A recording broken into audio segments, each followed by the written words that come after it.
Missing Japanese citizens. One night in June 1978, a 22-year-old single mother of 2 kids named Yaiko Taguchi was working her usual shift in Tokyo, Japan's cabaret Hollywood. After finishing her shift right at around midnight, Yaiko left the cabaret through the front door and was never seen again. At first, nobody thought that anything serious had happened to Yaiko. In fact, several years later her manager was questioned and he claims that everyone thought she had quit when she failed to show up. At around that time, there had been rumors going around that several North Korean spies were working undercover in Japan looking to abduct innocent citizens and hold them as hostages back in North Korea. However, this was seen by the Japanese government as nothing more than a conspiracy theory that couldn't possibly be true. Sadly, the missing case of Yaiko went cold, and it wasn't until almost a decade later that a clue to her whereabouts emerged following a disturbing chain of events. In November 1987, as South Korea was preparing to host the Olympics in the capital city of Seoul, a Korean Airlines plane blew up in mid-air as it was flying over the Andaman Sea, taking the lives of 115 innocent people. During the investigation, it was revealed that 2 North Korean agents acting under direct orders from the North Korean government had planted a bomb in an overhead storage compartment before getting off at the first layover in Abu Dhabi. As the authorities were closing in on the 2 suspects, one of them took his life with a cyanide-laced cigarette, but the South Korean government was able to arrest the other agent responsible for the attack. During her interrogation, it was revealed that she had been training for that mission for 6 years, and that for 3 of them she had been paired with Yaiko Taguchi, who had taught her how to speak and act like a Japanese woman so she could fly under the radar. As it was later revealed, Yaiko wasn't the only woman who had been kidnapped by the North Korean government. As of today, 17 Japanese citizens have been officially confirmed by the Japanese government as having been abducted by North Korea from 1977 to 1983. Disturbingly, a lot of them were shamelessly kidnapped in the middle of the day and thrown on a boat to North Korea. You might think that the victims were involved in something shady that put them on the North Korean government's radar, but the investigations actually suggest that most of them were average citizens who just happened to be at the wrong place at the wrong time. One woman was captured while she was walking to a knitting class, and 2 others were kidnapped on a vacation to Europe. Another one, a 13-year-old girl, was taken as she was walking back home from school. Some of these victims were kidnapped for identity theft purposes, while others, like Yaiko, were forcefully brought to North Korea to teach the Japanese language and culture to North Korean spies. After the kidnappings were confirmed beyond the shadow of a doubt, the North Korean government had no choice but to come forward and apologize, but they claimed that only 5 of the 17 kidnapping victims were still alive. Over the next few years, the North Korean government would send what they would claim to be the cremated remains of some of the deceased victims back to Japan. However, as DNA testing would quickly reveal, pretty much all of the remains were fake, leading the Japanese government to believe that many more of the kidnapping victims were still alive. To this day, the North Korean government has stuck to its story, claiming that there are only 13 kidnapping victims and that the ones who are still alive were sent back safely to Japan. Shockingly, while the Japanese government has officially confirmed 17 kidnappings, the list of potential victims suggests that the true number could be as high as 800. Sadly, given the current political situation, it's unlikely we'll ever see the full extent of these abductions, or see the North Korean government held truly accountable for its horrific crimes. Just the other day, I found myself wasting hours of time I could have spent working on videos trying to find and cancel active subscriptions. That's why I've partnered with Rocket Money, the sponsor of this video. Rocket Money is the personal finance app that helps you cancel subscriptions, lower bills, and manage your money better. The favorite feature of mine being canceling subscriptions. It feels like everything has a subscription service these days, making it extremely difficult to keep track of all of them. For example, I used to have a subscription to a clothing brand that charged me monthly to get small discounts, but the monthly fee was way more than the discounts I ended up getting. I quickly found out that canceling my subscription was 1, hard to find where to do, and 2, difficult to do because the agent helping me was constantly trying to offer me more deals to avoid canceling my subscription. With Rocket Money, all of this is done for you. So, to take control of your finances today, go to rocketmoney.com/chillingscares to get started for free. Heart attack gun. Back in the 70s, a journalist named Seymour Hersh published an article in the New York Times in which he accused the CIA of several assassination attempts on both foreign and American politicians who they considered to be anti-war dissidents. Due to these allegations, the US Senate put the CIA under investigation for alleged covert action abuses, which resulted in the release of 14 reports on major abuses committed by the CIA, FBI, and NSA. The majority of the reports included accusations of crimes such as opening and resealing US citizens' private mail for several years and illegally surveilling Black Power activists. Although these claims are obviously pretty serious, they paled in comparison to one particular accusation, or conspiracy theory, which alleged that the CIA had developed a pistol that could fire a poison dart over 300 feet, take a person's life, and leave absolutely no trace as to the cause of death. As it was later revealed, this theory turned out to be true, and the development of the poison dart gun was just one part of the program called MK Naomi, through which the CIA had sought to develop weapons for biological warfare. In 1975, William Colby, the CIA director at the time, had to testify in front of the committee that was investigating the agency. During questioning, he claimed that the CIA had developed a host of biological weapons as part of a plan to eliminate German leaders during World War II, but that their research had continued until well after the war. He also mentioned that the poison dart gun was almost completely silent on account of the battery that was housed inside the handle, and that it had been specifically designed for the target to feel nothing more than a mosquito bite when the dart struck. Interestingly, the agency had used a specific shellfish toxin to make it impossible for anyone to know what the cause of death was, leading forensic pathologists to believe that the victim had suffered an inexplicable heart attack. It wouldn't help pathologists that the dart was designed to melt inside the body so that it only left a small red mark where it entered the victim. When asked if the heart attack gun, as it was nicknamed, was ever used on anyone, the director alleged that it had only been used for experiments and that there were no records of actual use. As part of the investigation, the CIA had to hand over the gun to the committee, and there are some pretty wild pictures of the committee members analyzing the gun as William Colby answers their questions about it. Normally you'd expect to see something like the heart attack gun in a spy movie, and it's pretty wild to think that if they hadn't put it under investigation, they would have probably gotten away with using it for who knows what purposes. It's also pretty crazy to think that if that's the kind of stuff they were developing back in the 70s, imagine the kind of technology they have their hands on now. Disturbingly, the hearing was the only time the heart attack gun was ever shown publicly, and to this day it remains unclear what happened to it after the investigation. Rogue waves. Sailors often get a reputation for making up stuff they claim to have seen during their time out at sea, and because there's no one there to refute their claims, they sometimes get away with some pretty tall tales.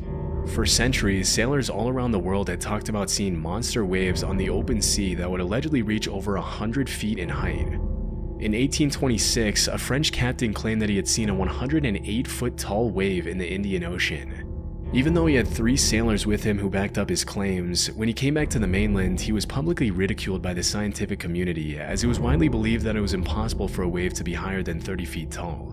For a long while after that, dozens of people continued to claim sightings of these monstrous waves in the middle of the ocean, but with no real evidence other than eyewitness testimonies, the existence of these waves fell into the urban legend or conspiracy theory category.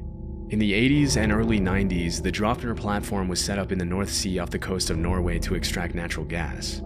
As part of the protocol that was carried out to see if the platform was stable enough to withstand the rough seas, a wave height recorder was installed on the platform. On New Year's Day in 1995, the sensor recorded an 84-foot tall wave, which served as the first real piece of evidence for the existence of rogue waves. After this incident, a lot of people started wondering how many of the sailors from previous centuries had been telling the truth. What's more disturbing than that is that there were probably hundreds of disappeared sailors from all around the world who had come across a rogue wave, also known as a monster wave or a freak wave. But because most people who encountered 100-foot tall rogue waves generally didn't live to tell the tale, their testimony went down into the depths of the ocean with them. Since the Draupner wave of 1995, there's been a growing interest in rogue waves brewing in the scientific community. A few years ago, a professor at the Australian National University had estimated that at any given moment there are 10 rogue waves active in the world's oceans. As of today, a rogue wave is usually defined as a wave that is twice as large as the largest waves that come up in a particular area. And while the root cause of rogue waves continues to be investigated, it's generally accepted that these monster waves appear when 2 wave crests join together at the exact right time, resulting in a massive wave that can sink even the largest ships and oil rigs. Interestingly, it's also been discovered that rogue waves can take place in large lakes. In 1975, a freighter named the SS Edmund Fitzgerald sank in Lake Superior under some pretty mysterious circumstances, with a lot of people in the scientific community coming up with all kinds of hypotheses to explain the incident. It wasn't until several years later that the scientists started theorizing that the vessel could have fallen prey to a set of 3 consecutive killer rogue waves. a phenomenon referred to as the Three Sisters, in which the first wave destabilizes the ship, the second wave hits the ship's deck before it can stabilize again, and the third wave overloads the ship with more water than it can take on. If this were true, it could also provide an explanation for the mysterious sinking of other large ships in oceans around the world over the past few centuries, but this might be a bit more difficult to prove. Poisonous alcohol. In January 1920, the 18th Amendment to the US Constitution was successfully ratified, triggering a 13-year period known as Prohibition, during which the production, sale, and transportation of alcohol was made illegal. During this period, the government enforced some pretty strict measures to prevent bootlegging of alcohol, which made the alcohol black market flourish like crazy. It was pretty much a playground for the mafia, in which the government would raid one bar and another one would crop up in just a few days' time. While all of this was happening, there were some pretty messed up rumors floating around that the US government was taking extreme measures to make sure people weren't consuming alcohol. These included allegations that the government was intentionally poisoning alcohol to make people who consumed it sick. For a while, this remained something of a conspiracy theory, but things took a turn pretty quickly on New Year's Day 1927 when 41 people died from alcohol poisoning at New York's Bellevue Hospital. Disturbingly, the autopsies revealed that a lot of the victims had been drinking industrial methanol, otherwise known as wood alcohol, which can be fatal even at low doses. It turns out that the government had forced companies to denature industrial alcohol to make it undrinkable since 1906, which was far before Prohibition. But when the crackdown on alcohol started, the government ordered these companies to add quinine, methyl alcohol, and other toxic chemicals to discourage people from drinking it. Their reasoning was that if black market dealers knew their alcohol had been poisoned, they wouldn't dare distribute it knowing how dangerous it would be for their customers to consume. I guess they forgot to factor in that the demand for alcohol at the time was absolutely insane, and that black market dealers didn't care who lived or died from consuming their product. It wasn't until December 1933, 6 years after the Bellevue incident, that the federal government finally toned down their abstinence from alcohol policies. But by then, thousands of Americans had already been poisoned with contaminated alcohol. Gorillas. Nowadays, there's really nothing too shocking about seeing a gorilla in a zoo or on TV, but there was once a time when gorillas were considered to be in the same category as the chupacabra, the Jersey Devil, Bigfoot, and the Loch Ness Monster. I was able to find that up until a couple of centuries ago, gorillas were considered cryptids, which are animals that are believed by some to exist somewhere in the wild, but whose existence has never been proven. With most of these creatures, alleged sightings often turn out to be hoaxes, but obviously in the case of gorillas, what were once just rumors turned out to be true. Western explorers wouldn't come across a gorilla until around the 1500s, when an English explorer named Andrew Battelle was captured by the Portuguese off the coast of West Africa. While he was held captive on the mainland, Battelle described these disturbing, giant, ape-like creatures that would occasionally prowl around his campfire, but because he had never seen a similar creature before, he described them more as monsters than as animals. Battelle's description sent the rest of the world into what we can only call a gorilla frenzy, with all kinds of rumors being spread about these allegedly bloodthirsty, dangerous creatures living in exotic parts of the world. Over the next couple hundred years, the buzz around gorillas grew as explorers in Africa sent back illustrations of gorillas to Europe, which were often given to royalty and emperors as rare gifts. If you were to ask any European back then what a gorilla was, they would have described it in a similar way to how we describe Bigfoot or the chupacabra nowadays. They were thought of more as mythical monsters than regular animals.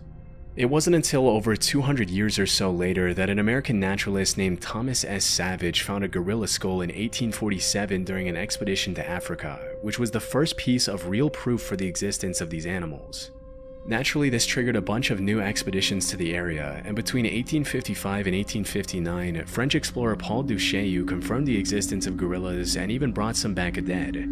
Just as Andrew Battelle before him, Paul Duchaillu also described gorillas as these savage, bloodthirsty creatures which stuck in the public mind for a long time. Around 15 years later, some German explorers brought back a baby gorilla from Africa to Liverpool, even putting up some towels on the ship so he could swing around and entertain himself on the long journey back.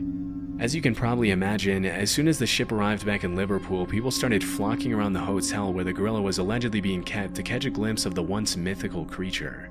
To the public's dismay, Pongo the gorilla wasn't the massive, violent monster they had thought, but rather a cute little 2-year-old gorilla who loved to play with dogs.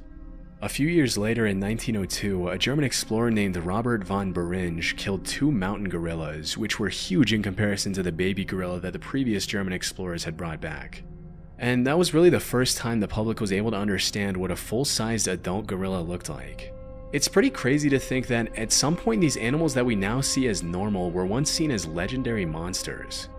Interestingly, if you really look at the research, there are a ton of other animals that we now take for granted that were once brushed off as hoaxes, including kangaroos, platypuses, giant squids, and Komodo dragons.